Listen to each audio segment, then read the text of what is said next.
வணக்கம். அன்பார்ந்த சகோதர சகோதரிகளே, மீண்டுமாக இந்த காணொளியின் மூலமாக உங்களை சந்திப்பதில் எனக்கு மிக்க மகிழ்ச்சி.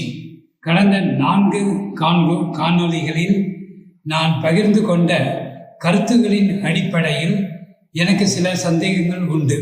அந்த சந்தேகங்களுக்கு விளக்கம் காண ஆசைப்படுகின்றேன்.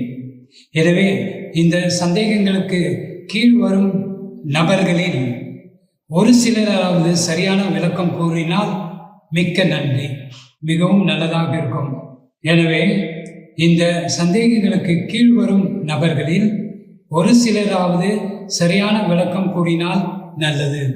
குறிப்பாக இந்து குருக்கள், ஆதீனங்கள், சங்கராச்சாரியார்கள், ஜாகி வாசுதேவ், யோகி ஆதித்யநாத், மத்திய மந்திரிகள், RM ரவி அவர்கள், H ராஜா மற்றும் அண்ணாமலை போன்ற மதிப்புக்குரிய தலைவர்கள், BJP, VHP, RSS, பஜ்ரங்தள் போன்ற அமைப்புகளின் தலைவர்கள், இந்துத்துவ கொள்கை உடையவர்கள், பல்வேறு தொலைக்காட்சிகளை வழி நடத்துபவர்கள், வக்கீல்கள், நீதிபதிகள், சிந்தனையாளர்கள், எழுத்தாளர்கள் போன்றவர்களிடம் என்னுடைய கேள்விகளை வைக்கின்றேன்.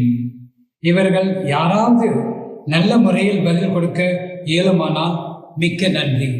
கேள்விகள்: சிவனும் விஷ்ணுவும் தென்னிந்தியாவிலும், கிருஷ்ணனும் ராமரும் துர்கையும் வட இந்தியாவிலும் அதிகமாக வழிபடுவதற்கு காரணம் என்ன? எல்லாம் இந்து தெய்வங்கள் தானே. ஒருவர் கோயிலுக்கு மற்றவர்கள் செல்வதில்லையே, ஏன்? எல்லாரும் இந்து தெய்வங்கள் தானே. இரண்டாவதாக, மனிதன் தெய்வங்களுக்கு பூஜைகள் செய்தால் தெய்வங்கள் தவறு செய்வது எப்படி? தீமை செய்வது எப்படி? அடுத்து, மந்திரவாதிகள் தீய நோக்கத்தோடு பூஜை செய்த நரபலி கொடுத்து தெய்வங்களை கட்டுப்படுத்துவது எப்படி?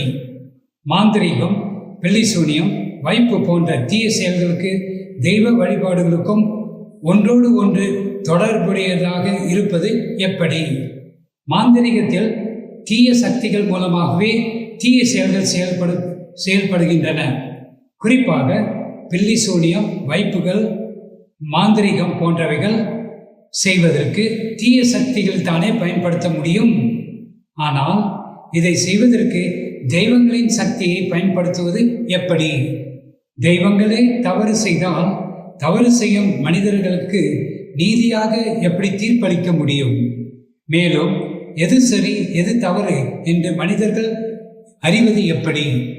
தெய்வங்களுக்கு அசுத்தமான பொருட்களை கொண்டு அசுத்தமான பூஜை முறைகளை செய்து எவ்வாறு வழிபட முடியும்? ஆனால் மாந்திரீகம் செய்பவர்கள் அத்தகைய வழிபாடுகளை செய்கின்றார்களே, அதை தெய்வங்களும் ஏற்றுக்கொள்வது எப்படி? தாந்திரா கலையில் சில வகையான வழிபாடு முறைகளில் மனித கழிவுகள், ஆணின் விந்து, பெண்ணின் மாதவிடாய் இரத்தம் போன்றவர்கள் கூட பயன்படுத்தப்படுவது எப்படி? தெய்வ வழிபாட்டில் பால் ரீதியான உடலுறவு முறைகளும் அதிகமாக இடம்பெறுவது எப்படி? மேலும் நிர்வாண பூஜை எப்படி தெய்வங்கள் ஏற்றுக்கொள்கின்றன?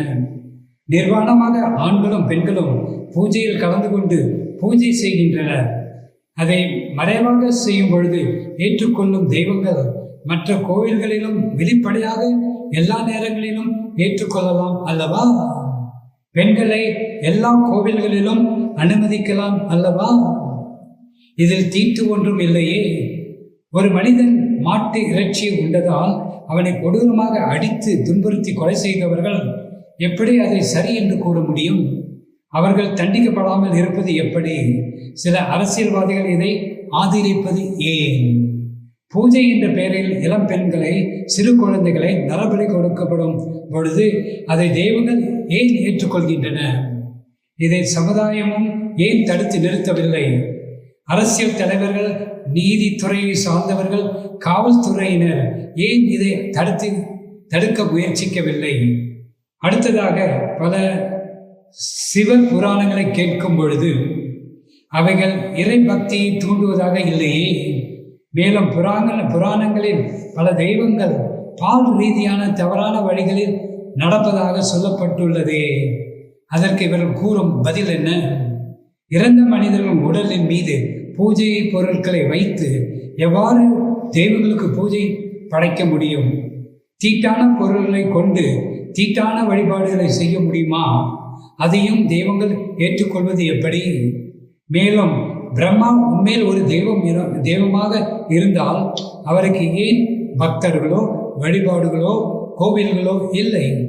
தேவதாசிகளை ஏற்றுக்கொள்வதில் தயக்கமில்லை, ஆனால் சூத்திரர்களை ஏற்றுக்கொள்வதில் தயக்கம் ஏன்?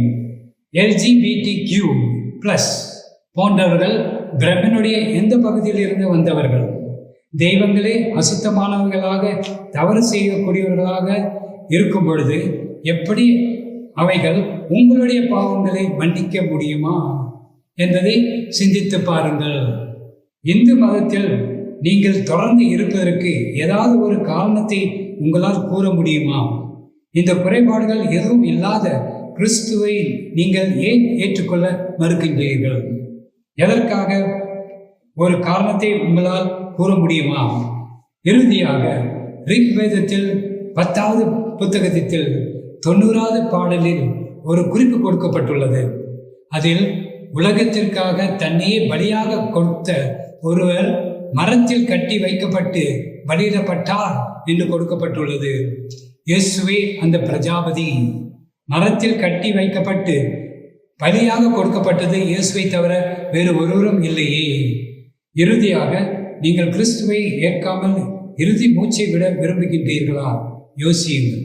பிரியமானவர்களே, இதனுடைய தொடர்ச்சியை நாம் அடுத்த காணொளியில் காணலாம். நன்றி, வணக்கம்.